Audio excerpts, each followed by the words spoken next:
One Gospel, Part 51. Jesus teaches additional parables. He also said, "This is what the kingdom of God is like. A man scatters seed on the ground.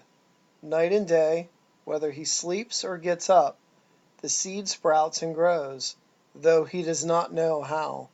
All by itself the soil produces grain.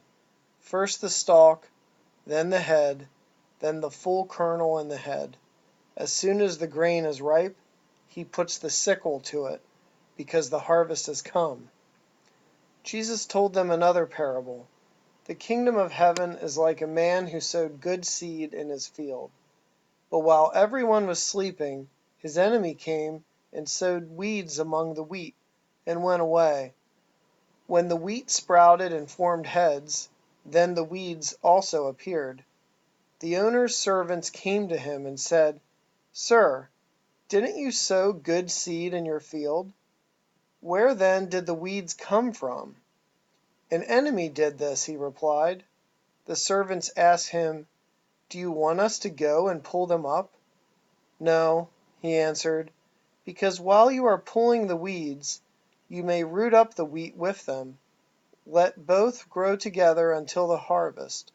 At that time I will tell the harvesters, 'First collect the weeds and tie them in bundles to be burned. Then gather the wheat and bring it into my barn.'" Again he told them another parable. He said, "What shall we say the kingdom of God is like? Or what parable shall we use to describe it? The kingdom of heaven is like a mustard seed, which a man took and planted in his field. Though it is the smallest of all your seeds you plant in the ground, yet when planted it grows and becomes a tree. It is the largest of garden plants, with such big branches that the birds of the air come and can perch in its shade." He told them still another parable. The kingdom of heaven is like yeast that a woman took and mixed into a large amount of flour until it worked all through the dough. Jesus spoke the word to the crowd with many similar parables, as much as they could understand. He did not say anything to them without using a parable. So was fulfilled what was spoken through the prophet, "I will open my mouth in parables. I will utter things hidden since the creation of the world."